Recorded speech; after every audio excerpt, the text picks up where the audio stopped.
Welcome back to Life with Leah, the Makeup Mama. Before we jump into Soulful Storytime, stop what you're doing, subscribe, turn on your notification bell, like this video, go follow Instagram, do all the things.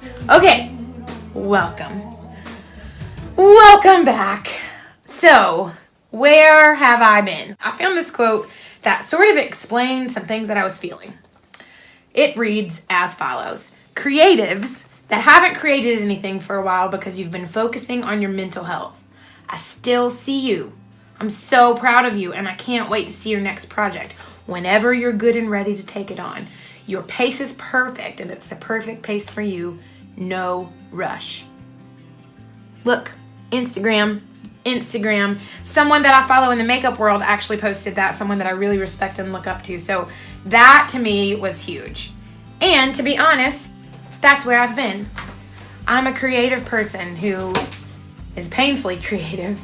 I feel very lucky in this world that I only have to do creative work.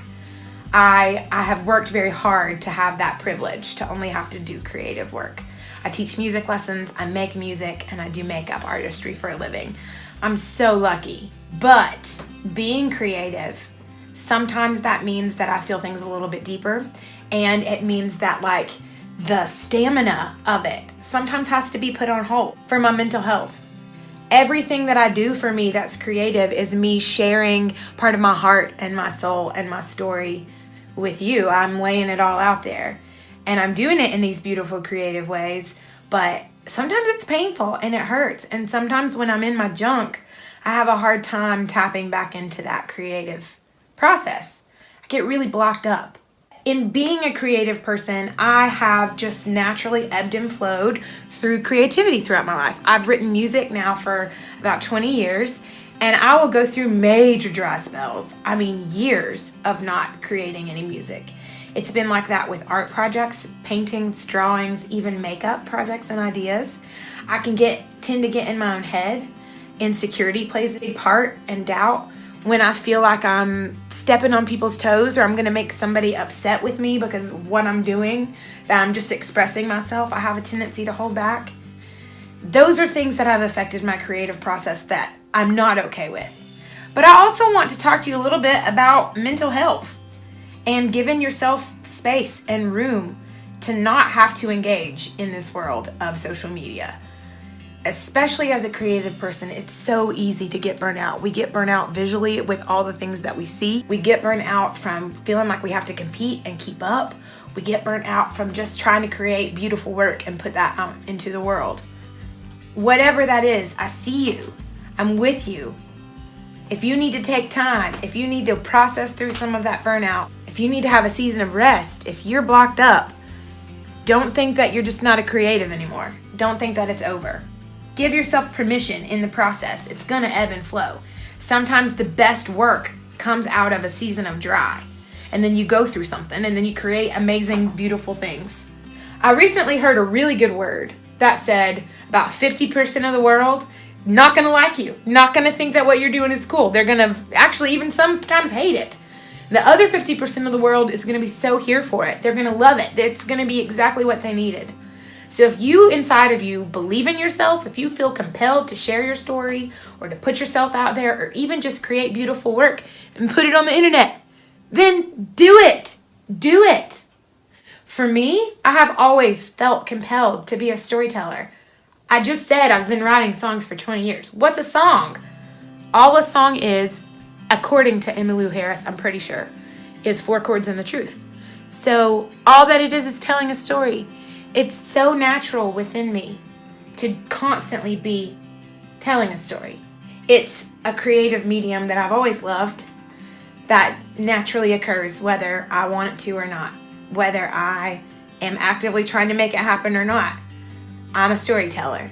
I've had to take some time for me. I've had to take some time to reevaluate things in my life, work things, and I've had to take some time to find my voice again. If you watched our last Soulful Storytime, I told a really crazy story about how I've been a musician for a long time and how music and singing and creating music and playing is me in I'm showing you all of me when I share that with the world. And I took a lot of hits and I took some time away from it. the last month has been amazing.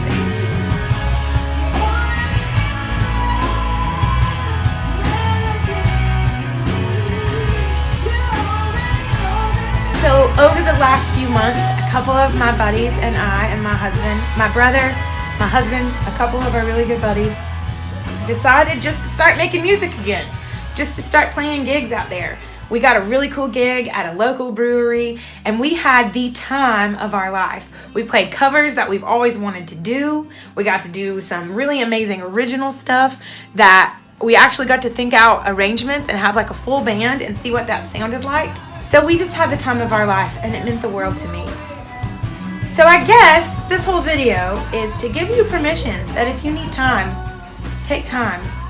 If anxieties, insecurities, mental health are blocks in your creativity, don't think that that means it's just over. Don't think that that means that you're not worthwhile anymore, and don't think that you're not going to be a phoenix rising from the ashes. Putting yourself out there in any medium, putting yourself out there is really hard, and it's a really big risk. And it's a risk for most of my life that I've been uncomfortable with. Artists are torn between the desire to hide and the desire to communicate. I've said that before, but that's so true for me. Because things are not always easy, because I do have big feelings, because mental health issues are real for me, and anxiety disorder, panic attacks are very real. So sometimes you can't help it. Sometimes it's a chemical reaction in your brain because of traumas that you've went through, or it's just the way that you were always wired, and you can look through your family and see a pattern of it. Sometimes it can't just be prayed away and mantraed away. I say this a lot, but sometimes there's no amount of good teaching and chants and good encouraging words and journaling. Sometimes that stuff's not quite enough. Sometimes mental health stuff is very real and very scary, and you feel very trapped in it. And you guys know I've been living my life in this whole different way, where who I am in the dark I'm proud of, and I'm fighting for joy on a daily basis. And I thought I was stronger than this.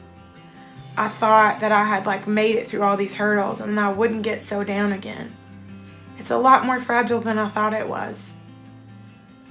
It's a lot more fragile than I thought it was. But music and makeup and creating cool art and content on YouTube and Instagram, I love that stuff. It has all become preferred mediums. All of it. It's all inclusive for me. And sometimes my mental health gets in the way. My self-esteem, insecurity, and anxiety gets in the way. But I'm fighting. And I want you to do that too. I believe everybody has a story. I believe everybody has something to say. And I believe everyone on this earth is worthwhile and has a voice. I want to give you permission that when it's hard and you're going through that rough time, don't just give up on yourself. Don't think that the creativity is spent. Don't think that your worth is only in what you create and put out there. It's not. It'll still be there. Or it won't, and something else amazing will be there instead. Join me on this journey. We're going to be playing some shows. We're going to be jumping back into all kinds of crazy YouTube and Instagram things. I really want you to follow along. I would love your ideas. Make sure that you comment. But more than anything, thanks for watching.